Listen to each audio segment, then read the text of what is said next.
Praise the Lord po mga minamahal. I greet you in the name of our dearest Jesus, the King of Kings and Lord of Lords, the Alpha and Omega, the soon and coming King.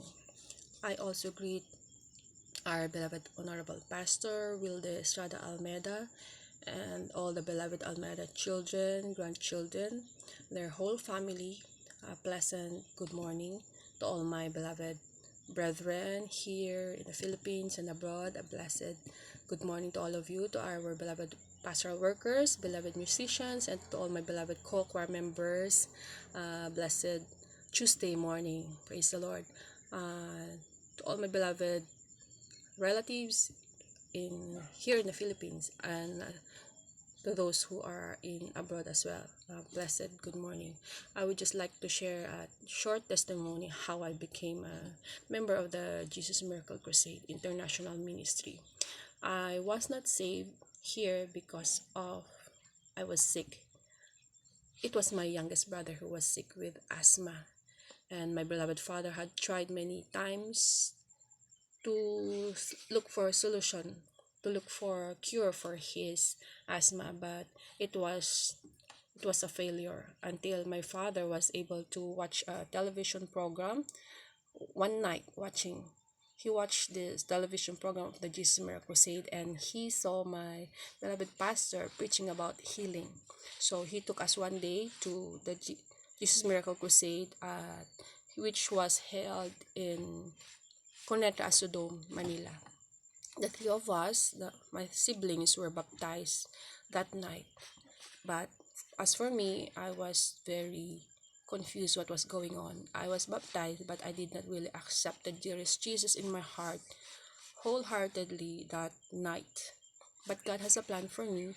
It took me around 2 years before I finally realized that something was missing in my life. That time we had a family problem, and that problem became a factor why I was observing my father.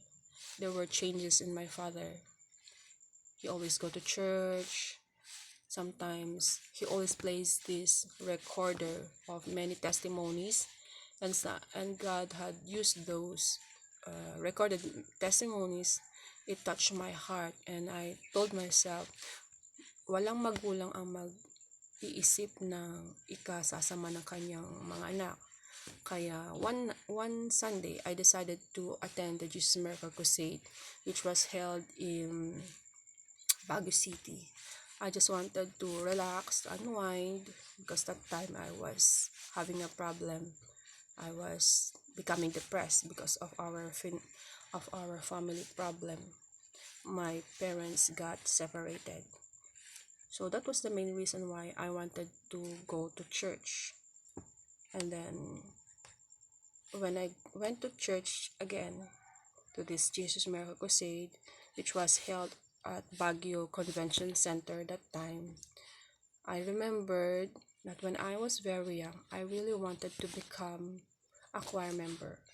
Yeah, I saw this young boy who was playing the piano, and I really said I really wanted to be part of the choir. So I joined a music class before for the Roman Catholics, but that time there was this very huge strong earthquake. If I'm not mistaken, it was in the year 1990, and it was really very disastrous earthquake. So many people died, and it was the eye opener for me when I saw people, a person crying in the middle of the road carrying the idol and praying to God, maybe asking for mercy to help us during those times, because almost all buildings I saw near our homes were destroyed, and many people died. But even before we became a member of the Jesus Miracle Crusade, we were already protected by our loving God. God has a purpose for us, and so I continued attending the Jesus Miracle Crusade. At that time, I was already in college. I was studying at the University of St. Louis University in Baguio. So every Sunday I go to church. That time I didn't know what holiness means, because I see the ladies are wearing long dresses and they have long hair. Thankfully, my father already told me always that ladies or women, it's better for women to have long hair. Maganda sa babae ang may mahabang buhok. So, eventually, my hair got very long. But before that, almost yearly, I get haircut. Yeah. Laging pinapaputol ko ang aking buhok. Pero salamat sa ating pinakamamahal na Panginoon, unti-unti itinuro niya sa akin ang ibig sabihin ng kabanalan. Hindi ko magagawa yun kung walang tulong ng mahal na Panginoon. So, I give away my pants. And also, God removed my habits of putting on lipstick. Nagli-lipstick po ako, mahal. Konting sa mata, ganyan. Siyempre, kabataan. Gusto natin maging maganda sa paningin ng ibang tao. Pero sa ngayon, alam ko na hindi yun kalagod-lugod sa ating mahal na Panginoon. Kailangan simple lang, natural looks. Yun lang. At syempre yun nga yung mahabang buhok. Kailangan mahabang buhok. Ang aking beloved mother ay na-save siya about year 2001.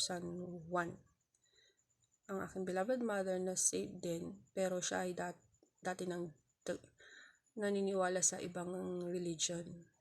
Pero dahil sa himala ng mahal na Panginoon, ang beloved mother ko, after niya nagkaroon ng karamdaman, na stroke po siya, half paralyzed, na-sharean ko ang aking beloved mother. Sabi ko, sabi ng doktor, bilhin natin yung ganito, mga gamot mo, pero financially, may financial crisis kami that time. Sabi ko, bakit di natin subukan ng Jesus Miracle Crusade? Iniwan ko sa beloved mother ko sa hospital sa kanyang kalagayan dahil wala naman ako maitutulong masyado. At that time, I was still studying. Wala akong trabaho. I was still studying. So, I end up telling her that I will ask for backup prayers for her to be healed. And then, mother ko nag-decide na bumalik sa amin. Diba nasabi ko po na my reason before was I was depressed. I was depressed because my parents got separated. So the only thing I wanted from God was to make my family whole again. Yun lang. Until one time, it was Christmas Eve, or after Christmas Eve, I received a text from her partner na may mother ko nga po ay natumba sa CR at nadala sa ospital. At yun ang umpisa na kumilos ang mahal na Panginoon upang ang aming pamilya ay mabuo. So, bumalik ang aking beloved mother sa aming pamilya. I took care of my mother. I stopped studying because may financial crisis nga that time. So, it was only my father who was working, and I was taking care of my mother until dahil nga may mga kailangan ng beloved mother ko at hindi kaya ng beloved father ko, mag-isa lang siyang breadwinner. So, I decided to work abroad. At that time, I'm already a member of the Jesus Finest Generation Choir. So, nakakalungkot na iiwanan ko ang banal na gawain. Pero may purpose ang mahal na Panginoon for me. Hindi ko man alam that time kung ano yun. So, natanggap ako sa trabaho sa Singapore. It was year 2006. December 2006 nung ako po'y nakaalis. December 15, if I'm not mistaken. Until August 17, 2017. Umuwi na po ako dito sa Pilipinas and nag-continue po ako ng aking pag-aaral. And in 2019, I graduated, or Bachelor of Science in Psychology. But then nagkaroon ng COVID. I tried to apply for work again, but there were many factors. But one factor that hindered me to be up to be accepted in another work is because of this bakuna. Gusto nila na meron akong bakuna. But I didn't want to have that bakuna because we experienced something very, very, very sad experience about this COVID. Kaya kaming pamilya, hindi po kami tumanggap ng bakuna. Hanggang ngayon, wala pa rin po akong permanent trabaho, pero God is good. God is our great provider, and He, mula ulo hanggang paa, it's only our God who provides my needs. My needs, hindi wants. Everything I need, God provides for me. So, I'm content with what I have. If I have little, I'm grateful. If I have much, I'm grateful. But sa ngayon, lahat lang ng pangangailangan ko, pangangailangan ng pamilya ko, it's always God who provides for it.